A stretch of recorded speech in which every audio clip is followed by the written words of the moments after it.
It's a beautiful Wednesday on Your View. Welcome to the show. I am Mariah Folabi Brown.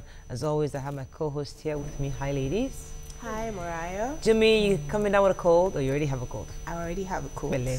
I came down yesterday. You know how my king of Chinese herbs is my go-to for everything. So I had it. No, I don't think I had it yesterday. I woke up late. And then at 10:30 a.m., I thought it was 10:30 a.m. on Wednesday morning. Oh, well, I wasn't sure I was going to be able to make it today, but thank God. I like the caramel color on you. Looks nice. Thank you. Very nice chocolatey. It's only you that will turn brown to caramel. Oh, is that It is brown. Is it brown? it looks caramel to me.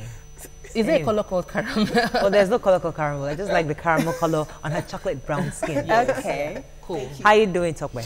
I'm good. So somehow you skipped me to mention that on Sunday, that heavy rainfall flooded my entire office. And when my staff opens the door, water was spilling out of the office. My camera spoiled because there was water dripping out of the camera. The entire floor, we had to move everything out, clean out everything. I had to spend money relaying the carpets. You know, I realized how important cleaning drainages are, because the reason for the flooding wasn't because the rain was that heavy that it was that bad. It was simply because the drainage outlet that takes water out of our compound was clogged with what? Pure water sachets and plastic PET bottles, and it was preventable largely. But the damage done has been done. For a small business trying to start up, it's just giving you more. Yeah, it wasn't so it comes real to you. Bele, I feel bad. Baptism. BC in the building, our guest co-host, BC good performer, everything. Love the shoes. Thank you. You gotta take a picture of those shoes. Those shoes are killing. We have to. How you doing? I'm fine. I was in the hospital on Monday. I celebrated my wedding anniversary, 9 years on Sunday. Thank you. And I took the kids out. We had to eat shawarma, and everybody fell sick after the shawarma. Jeez. I was in the hospital all day. Don't tell us where you bought shawarma, please. No. There's no need for that. But I'm definitely not going back there. Wow. Interesting. How you doing, Esther? I'm fine. Learning how to wake up by 3:30 these days. As in, it's been tough. Why do you have to wake up at 3:30? Because she's in the office reading news at 4. So it's been tough, but I'm not saying that waking up early makes you do, apart from doing some things at work, it opens my mind. And when I do my devotion, normally I sleep and do it, and you are drowsy.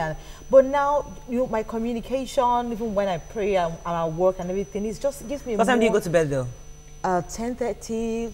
11, and you wake up at 3:30? That can be healthy. That's not healthy. It's not sustainable. No, it's so not to maintain. No. Talk about don't go there. No, it doesn't make any sense. Actually, it doesn't.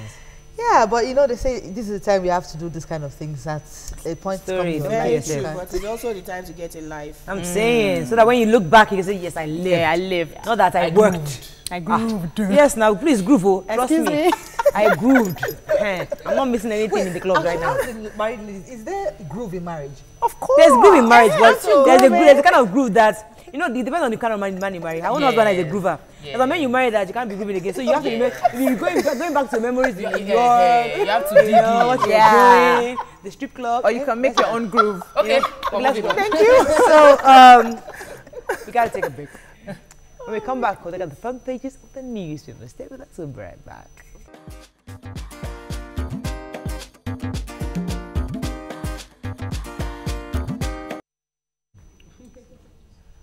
All right, we're going to start with The Nation today. There's no punch. Maina probe widens as EFCC seals more houses. Some of the Maina puzzles. From which point of entry did Maina enter Nigeria? Who authorized police detail for Maina? When and how did he apply for police detail? Which agency provided security personnel for the dismissed deputy director? And who put Maina in a safe house before his resumption? Interesting questions. States won't borrow to bridge funding gap. Picture here of Picture here of Governor Ambode, his wife, during the Cowslow event in Lagos yesterday. Metu court summons Jonathan Dasuki. Again. And mom sells daughter for 280,000 naira to pay debt. Who has that human angle story? I do.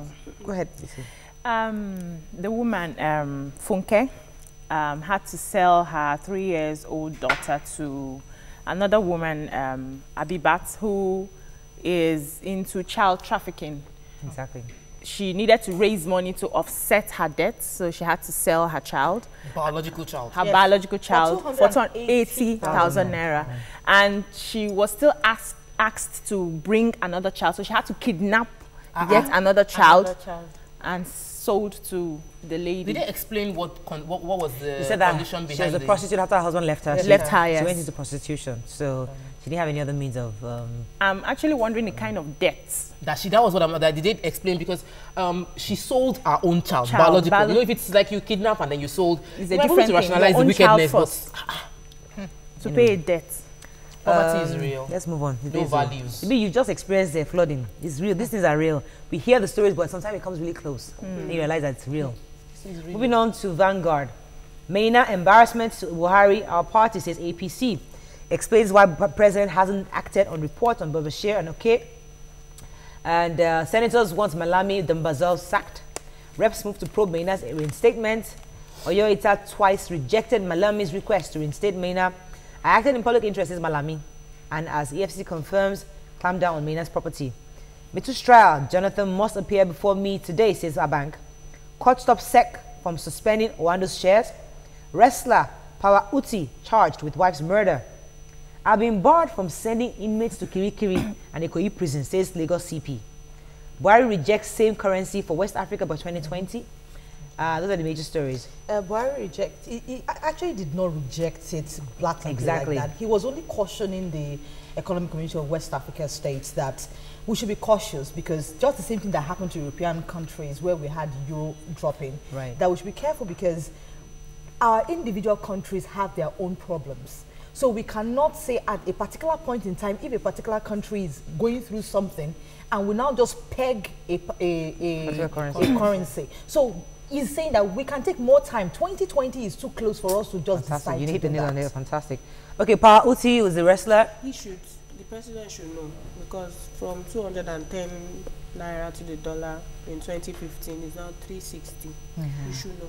All right, Power Uti actually was a wrestler. Yes, he was arrested for murdering his wife. Whoa. Yes, though he's claiming that he didn't murder the wife, but they said he beat her up, killed her, then locked up the place. Left her to decompose.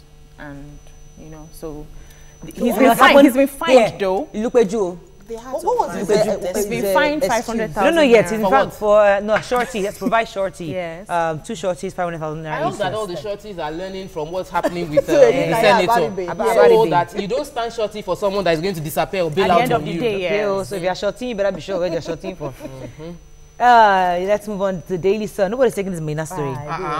More trouble for Maina. EFCC still sacked pension tax force bosses, 6 houses in Kaduna. Senate orders his probe. List AGF sins. Buhari government full of scandals, says PDP governors. Gowon Alex Mojuku's Aburi feet. Mitu's case, court summons Jonathan Dasuki to testify. Adebayo tackles Akonde on restructuring, and Obiano's security revolution resonates in Anambra. Now, more trouble for me now. Yes. Topper has one side, but the side I'll take yesterday, the Senate and even the House of Reps came out to say, okay, this issue, we're not going to leave it in the hands of the presidency alone, because they might not do justice to it. Having that, we have some other probes that have gone, you know, sideways. We don't know the result of it. So we are going to, so we are going to do this ourselves. Then another thing is the APC came out to say yesterday that the reinstatement of Maina into the service is an embarrassment to the federal government. But they also applauded the president for actually making sure that people that are culprits in this will be punished. And the Senate yesterday insisted that the Minister of the Attorney General and the Minister of Justice, Abubakar Malami, and Dambazal, the Interior Minister, cannot say they don't have an idea how that man got there. So they should be sacked. So we have questions, which I'm going to reiterate. At which point from which point of entry did may not enter Nigeria. And they couldn't because arrest he him. was already flagged down by Interpol. Yes. He had security details. You know that the IG is still is supposed to still respond to some allegations concerning how money is being made from giving details. So if somebody is already on the watch list and EFCC has flagged somebody down, how did the person get security details? So this is a black and white Police case. and What is open and short case? Mariah, Really? remember when we went for celebration debate and was saying don't color anything. A thief is a thief. That's don't all say right. he embezzled, he boycott, money laundering. don't say money laundering. He is a thief. Call it what it is. If he's Thief a na thief, thief. he's a thief. He took money that did not belong to him, and so we should deal with the remember, there are situation still on the fact allegations. basis. At a point, however, they mentioned that the president, we should relax in blaming the president for not responding to the probe report he's gotten concerning Obachelawa, that he has already said they should step down. He is patiently going through the reports and going to decide what he's going to do. It's okay. However, we need stiffer deterrent. This is an embarrassment May to I this also government. quickly mention that they were saying that Maina has not been convicted of anything. If that is true, Dasuki and Metu have not been convicted of anything, and they're treated like criminals. And talking about thieves, the PDP governors at their 76th National Economic Council meeting yesterday were saying that the presidency is like armed robbers fighting thieves. Because That's they are a government government, they're a government of many scandals, and that the PDP governors should not relent in always talking out based on all the scandals. That's just one PDP governor advising the other PDP. So it's not like the entire PDP was saying that, but just him. But a quick one, Moving on. please. I would like to advise President Muhammadu Buhari. You are fighting corruption and Nigerians are happy about this. If your government continues with such scandal, it's going to hamper on the corruption I think he fight. knows that. Moving on now to The Guardian. Abang insists Jonathan Dasuki must testify in Mitu's trial. Buhari cautions ECOWAS against push for single currency. Government hires 9 firms to monitor privatized power assets. Owando condemns suspension of trading on its shares by SEC. Let's move on. So Justice Abang was saying, insisting that by today or tomorrow, today. In the paper I said tomorrow. That's today. So Wednesday. today, that President Jonathan and Dasuki must appear. A former president is still addressed as the president. Must appear in defense of Metu, former PDP chair, in his 400 million naira allegations. And Dasuki's lawyer was saying that if he does, he's likely to implicate himself because the cases are somewhat linked. So that's going to be almost impossible for Dasuki to come and testify in court. Our final paper is Tribune, which we cannot take. Let me just read the headlines. Maina, Senate comes hard on Malami and Dambazo. We have no power over Zone Isema Karfi. Why Fela's statue is headless, says sculptor. I think those are an issue. Court subpoenas Jonathan to testify for May 2 today. FG states local government share 558 billion naira for September, and share suspension. Owando secures court order to retract SEC directive. Quickly, yes. The Fela statue isn't a Fela statue. It is a representation of what Fela stood for, which means that anybody can put himself in that image of standing for liberation. It is called the Liberation Statue. And so that is why it is headless, because everybody should know what it stood for. Pan-Africanism. Is that the general definition? Yes, it's the statue of liberation. And we did take that picture of where the first lady mechanic, was being awarded by the wife of the... Oh, that's her. That's what she is? Yes. Oh, I didn't read that. Very pretty mechanic. Yes. I didn't realize it was a mechanic. All right, that's all we can take on the front page review. When we come back, the federal government moves to take over accounts without the BVN. We got that mail last week. And later, we discuss revamping Nigeria's secondary education. Stay with us. We'll be right back.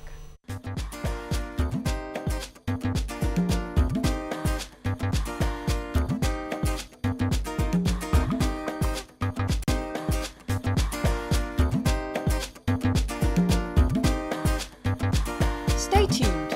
Your View will be right back.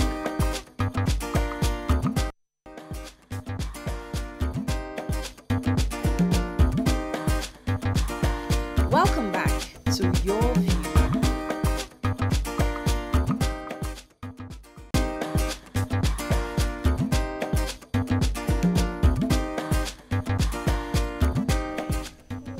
Thanks for staying with us. So following the direction from Justice Nnamdi Dimgba of the Federal High Court in Abuja that 46 million bank accounts are not covered by the biometric verification number, BVN, will be taken over by the federal government.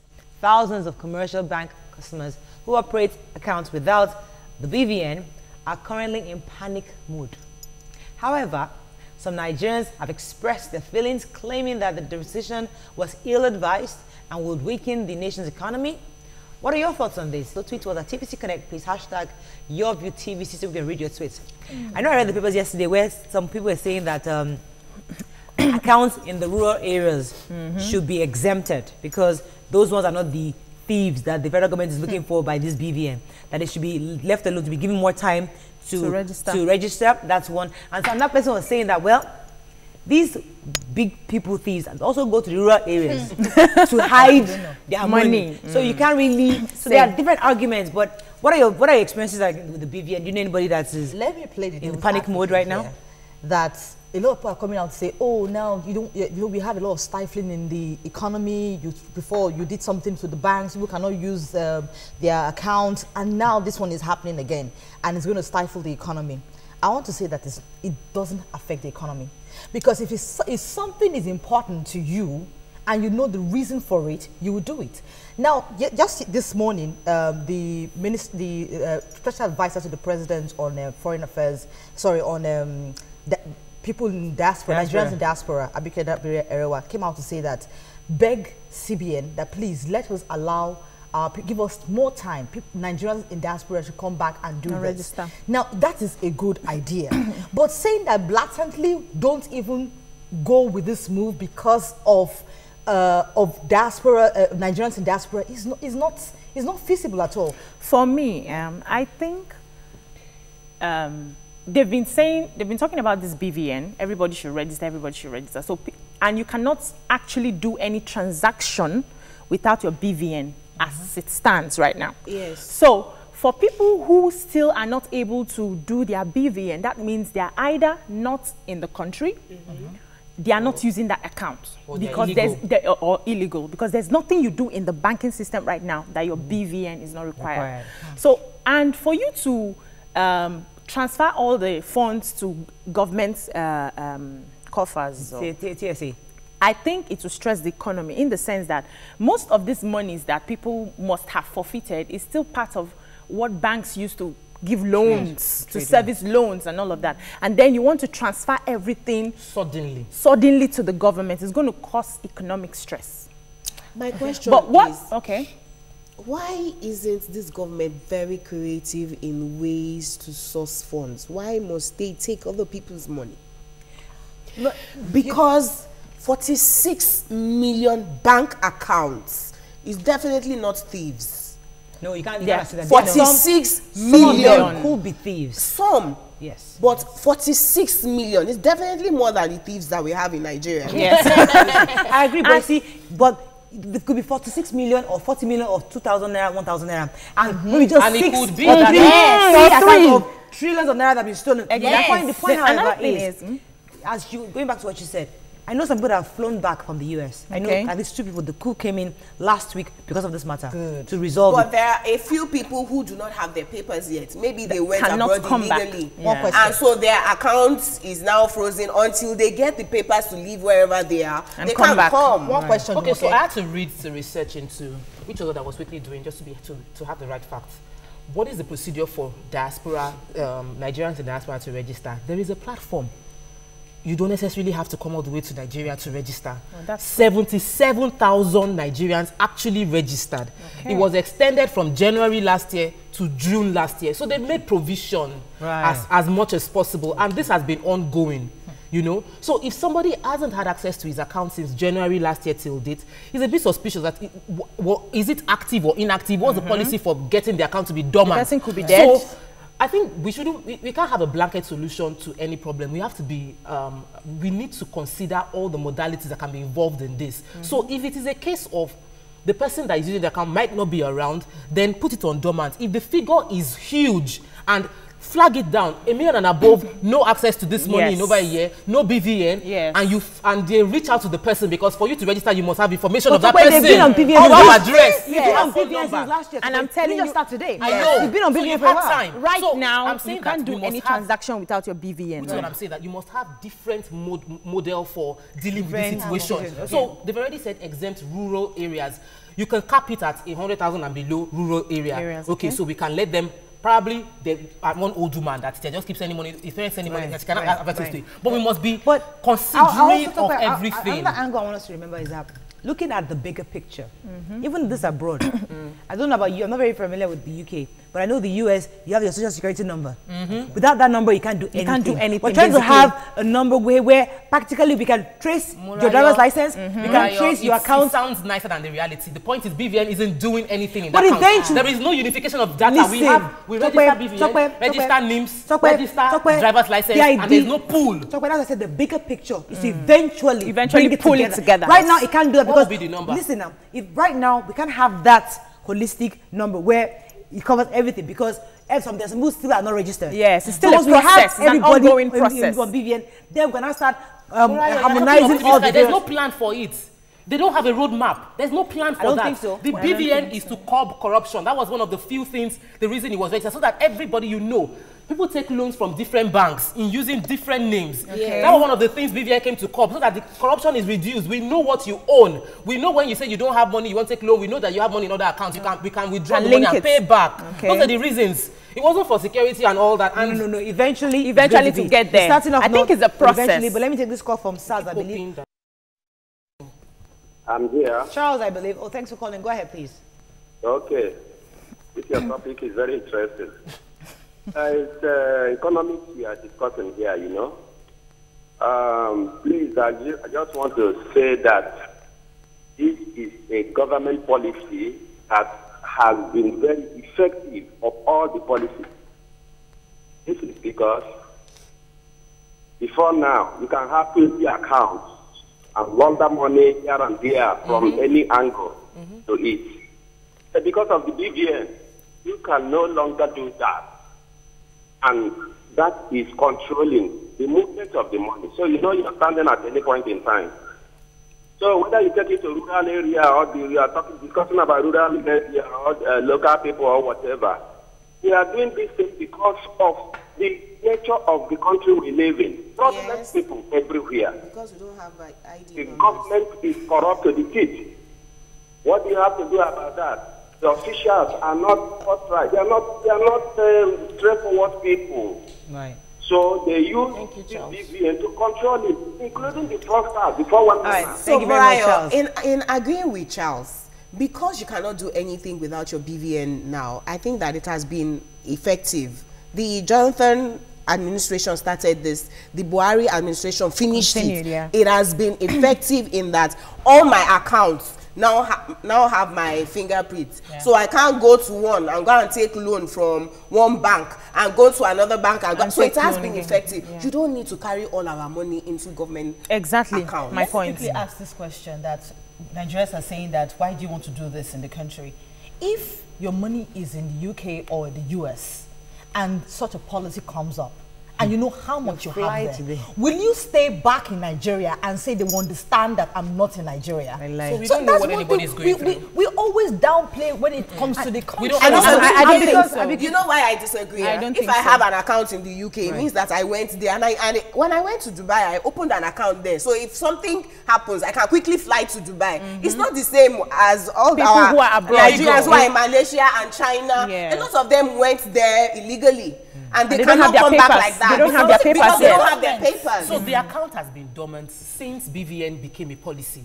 It's not been in use till date. Are you sure? Yes. Are you sure? If it is being in use, it is illegal. So what's the part of the banks in this? Because you see, what's the part of the bankers in this? Because we know that every corruption that has taken place involves a bank official or the other.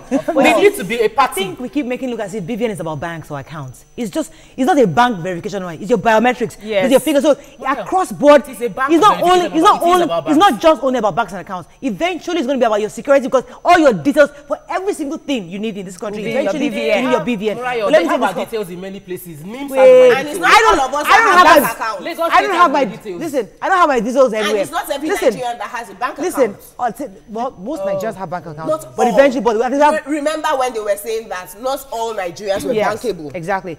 Now, this is my Especially BVN was my people in own the rural first areas. biometrics ever. The Let me thing take this call and I'll come to BC. Hello? Adejimo, welcome to the show. Yes, Go yes. ahead, please. Hello, I'm still holding on. We are hearing you. Are live. Go ahead, please. I just want to ask about, hello, I want to ask about Suwa. We have not been seeing her on set. I hope it's... I'm sure she's fine. Wua is doing very well. Wua is doing very well. Did you notice that after this BVN thing came out, that was when we started hearing a lot of people saying that monies were buried underground? Yes, people were keeping money. Yes. So it's a way to actually curb corruption. So it's a guess good what? policy. But people have We also agree been it's a keeping good money. policy. We agree it's a good policy. Right. We don't even fault the fact that they want to remit the money. I don't fault, let me not say we. I don't fault that they want the money to be remitted. But I feel that until we've exhausted all the legal options, which Nima mentioned that if you have money, sell gold. if you have money in those accounts and they've taken your money over, you can go to court and say, I've been unavailable in Nigeria for the past 10 If years. they have spent it, Inko. All right. Is your money? When I say something, They won't. I have to rush out. They won't. I have to, unfortunately, I can't take any more points. We have to rush. But we just hope that those who don't have their BVN numbers, wherever you are, find your way to go and register. If not, they'll close your account. All right, that's all we can take on this segment. When we come back, revamping Nigeria's secondary school education. Stay with us. We'll be right back.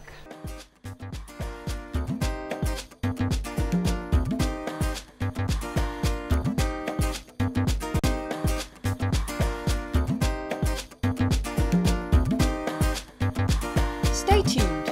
Your View will be right back.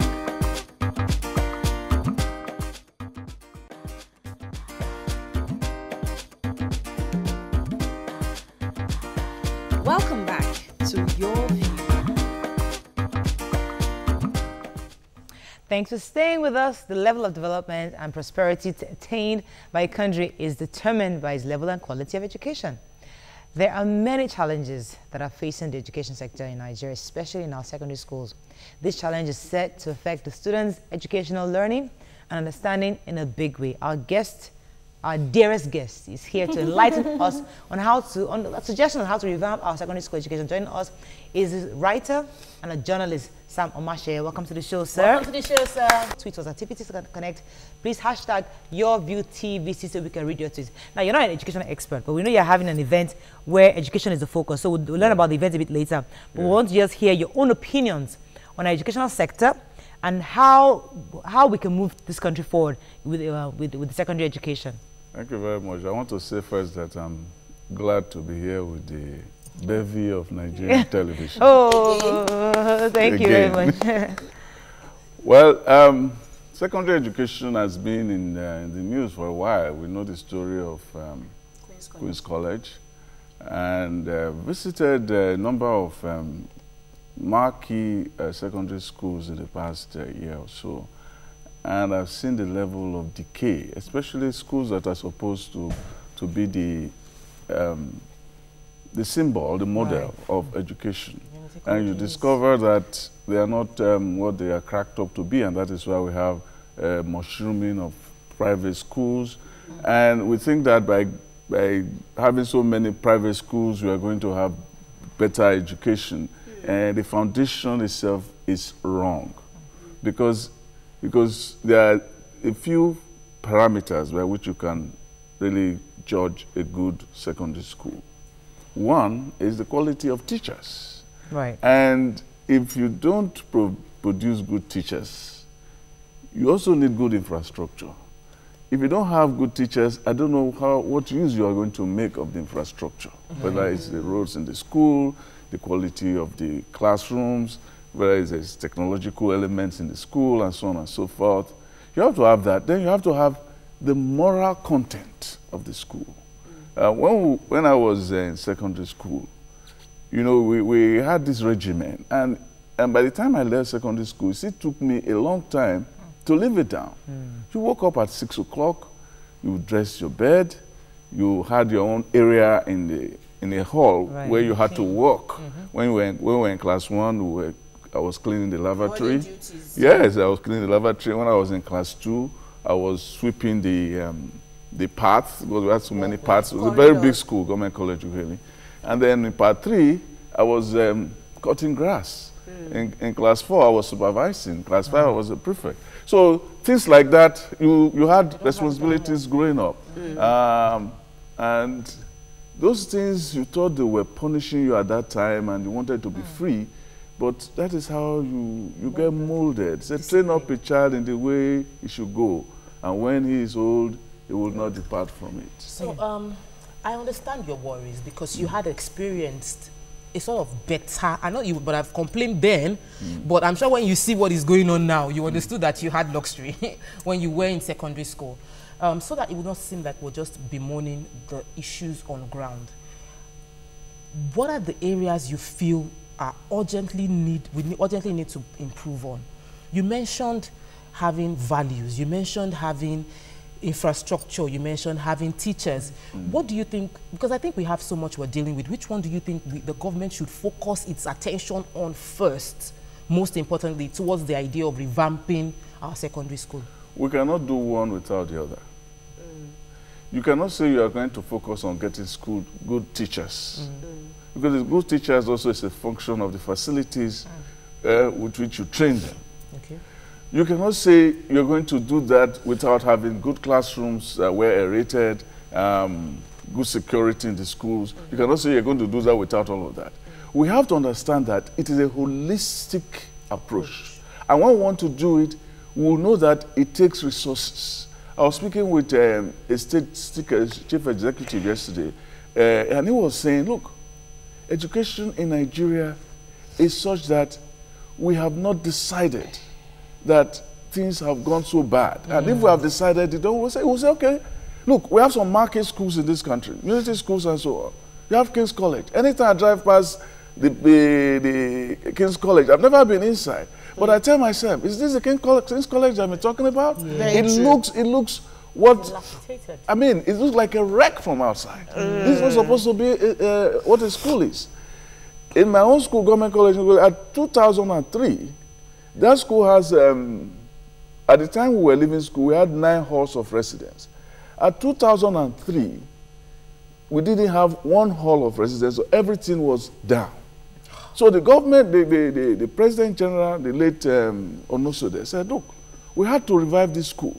And we're not going to wait for government to do it. Very true. I said, well, the bill at that time, 2003, was 350 million to just get it up to snuff. But we have spent 500 million, and we have not gotten to where we want to. Wow. This is because we're beginning to see that what we enjoyed, the generations after wrecked it for those who came after us. So that's what's going on. Content now in schools, the level we've gone to in the world, and everything, technology, science that we're in.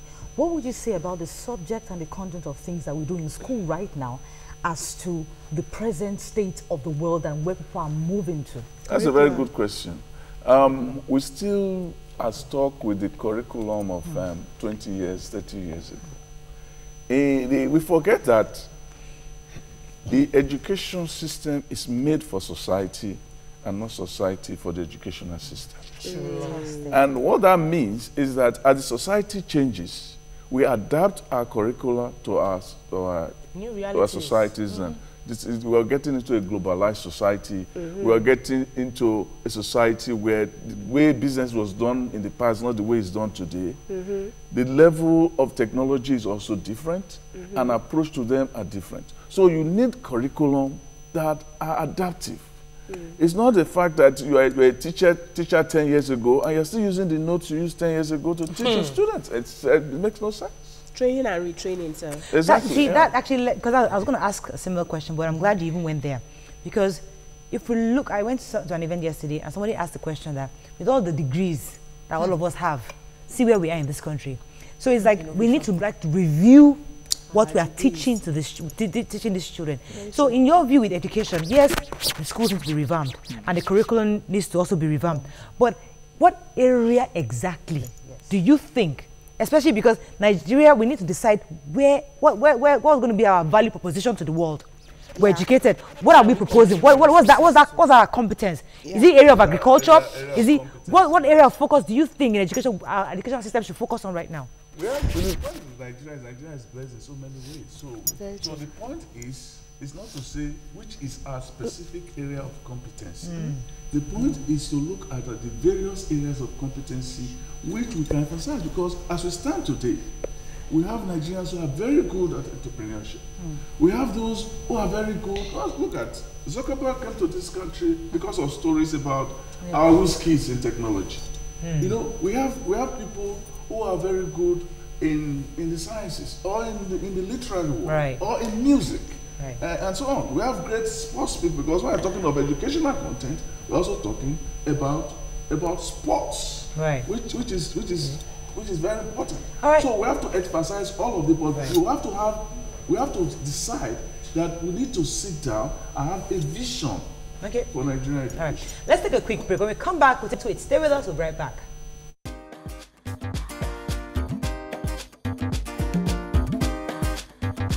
Stay tuned. Your View will be right back.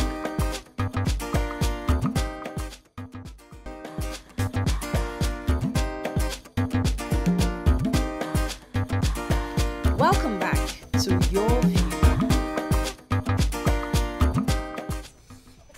Thanks for staying with us. So, Jumoke had a question here. So, if you people believe that the government has no business being in business, and that the government cannot do everything, they should focus on a few things and do them well.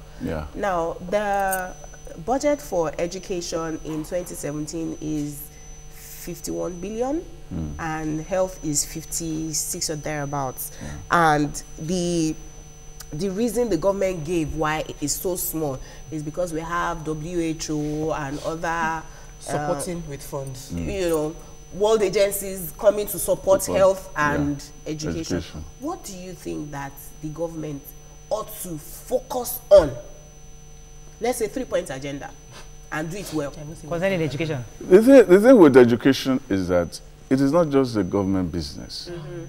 The government is supposed to create an atmosphere for funding, but it's also supposed to have a vision of what kind of education we will have. But we don't even have that vision yet. What kind of education, what kind of citizens do we want to create? In the Greek system, there's what they call paideia, which means a kind of cultural education that leads to the creation of a model citizen. That is the idea. That, okay, what kind of young man or young woman do we want to have at the age of 21? Fantastic. So that is it. Let me take this call from Ikere Ekiti. How's Baba call me? Mr. Jibola, Inyoku, Inyora. Jibola, Baba, you are right. Inyoku, Inyora. I live a man of your husband. So oh, really? Welcome to the show, sir. Please go ahead. Adebola, I say, let them correct that. Okay, Adebola. Okay. Now let me my contribution is this. Yes. I was listening to Mr. Omocheye. Yes. And he said while he was at government college, Ugeli, there were 9 hostels. And by the time he returned there, 2003, there was no one in existence. Yes. The question is, what happened after I left and the time they went back? I think that is the way we should go back and look at educational progress. I want to take one that 2 or 3 of you there we know now. I was at Amaye Grammar School. And in those days when I was here, there were about just 4 graduate teachers. 4. Yet, the school produced the Afolabi that died, produced on Sodare, which is everywhere, produced Kama, which is everywhere, produced my own friend, my classmate, Walola Peko, that is everywhere. So the question is that there was commitment in those days. Because even when you are being taught by a school fact, like Professor Oyebola did to me at Amaye Grammar School, it was with all enthusiasm and commitment. But you now even find these days, teachers with MSc, MA, everything, Professor, hold back. All right, And look at what they are offering people. Yes. You find that it is a colossal failure. Yes. All right, sir. So, Mr. Thank you very much. So, something. I want you to, because I know you're having an event coming up very soon, so to hopefully to address some of these issues. Yes, I want to really touch on something, because if we do not assign disciplinary actions to failure of a person to accomplish a set standard, then it will continue to happen. So if the head of school is meant to maintain what is going on in the school, you're meant to oversee the activities, and under your watch something goes bad and you're not punished for it, the next head of school does not feel compelled to make things better because the first person went away with it. What are we doing? What is your event going to do to push for this so that we maintain standard? Infrastructure doesn't go bad. The government invests millions, and then 3 years down the line, it is like we just threw the money into the bin. You see, that's the idea of the event. The event is, which will take place tomorrow at the Civic Center. It's supposed to look at various aspects of Nigerian education. So it's going to be headed by a very well-known Nigerian Professor Alele Williams. Is going to be the chairperson. The special guest of honor, Oluremi Tinubu, the senator. And then we have the chief host who will give a public address, which is the governor of Lagos State, Akinwumi Ambode. And we'll have those people who will speak. For instance, governor of Bayelsa, Seriaki Dixon, will speak on grassroots education. Shetima. We see, what are you trying to achieve? Exactly. Yes, they look at the different aspects. And they always speak, and we don't see anything. Yes, no. We have to come up with an integrated vision. That's what I'm talking about. Okay, we want to come up with an integrated vision. And so that's how I was saying that different aspects of it. Will they go back to their places of primary assignments and go and implement? Because when we hear politicians, we get scared. No. Yeah, we hope so. That's the whole idea, that they will bring this vision into place. And we are going to put their feet to the fire. Because this is what you said, this is what you said. For instance, we have a banker there, Herbert Wigwe of Access Bank, we're talking about financing education. We also have the sports aspect of it. What's his name? Amaju Pinnick, we'll talk about sports in secondary education. We also have Isha Akoloyede of JAMB, who will talk about syllabus and so on. But sir, you didn't mention the place of religion. And I remember during the break, you spoke about how moral content developed, the need for moral content, and how education was forged and financed by the religious organizations. Are you involving any religious anybody from the religious parts in your events to further what is expected from our churches and our religious leaders on how to improve education? Because we're a secular society, it is we don't think that we should look at that, but we believe that by looking at the various aspects of it, we are going to bring the issue of values. Because you can't speak of sports without values, financing without value, the value of the girl child without values, and so on. So all of these are going to play an important role in the molding of this. So as a citizen, if I attend this event, I should to hold these governors, these politicians accountable. That you said A, B, C, D, E, and I have an idea of what plans they have towards education in their region. And what they have also done. What they've done. Yes. Right. So are they going to talk about how they are also funding schools to make sure that they are free for people to in their education? Part of it, that's why we have somebody talking about financing. Right. Very important. And all of them are going to speak to the issue of finance, whether they are talking about sports, whether you are talking about syllabus, whether you're talking about... We'd like to be there. Jumoke, tweet, please. Henry says, what an irony. Unity schools supposed to be for the commoner is now populated by children of the rich who can afford private schools. Ajibola says, good politics breeds good policies that enhance resources and development. PMB is ruling with an idea of 30 years ago. Most governors are docile. Atinuke says, educational system in Nigeria is as poor as despite all degree one gets, you would end up still traveling overseas to add more education before being certified. Emmanuel says, poor JAMB results is the evidence of an improper secondary education. We need to increase the standard of learning to the present technological standard being used in the world so as to birth great leaders of tomorrow. Okay, all right. So we have to round up, sir. Yeah. So hopefully tomorrow, what time is the event? It's 10 o'clock, Civic Center. That is, it's called Raising a Wise Generation, How to Revamp Nigeria's Secondary Education. I like to speak organized by Government College Uvele, Old Boys Association, class of September 73. Yes. Okay, that's specific. Good. But I think there are lots of opportunities in this country, and if you're interested in the educational sector, let's come and hear ideas of what's going on, what people are thinking about, what ideas you can bring together, because you never know. There are things you could do. The government needs help. Government needs help. Be the solution. So you should come for this event, hear what's going on in the educational sector, and see how you can be a part of it. All right? Thank you very much, sir. It's always a pleasure having you. Hold you accountable. If those politicians don't do what they say they will do, it is you. I'll put their feet to the fire. After them, we know Governor Bade will do, but I'm not sure about the others. Anyway, that's all we can take on the show. And thanks to my Baboko from calling from Ikiti. I have to put him. Oh, Jesus. My husband's birthday is today. Happy birthday, sweetheart, happy birthday, my darling. Have a fabulous day. We'll see you tomorrow. Bye-bye. I knew you were about to forget again.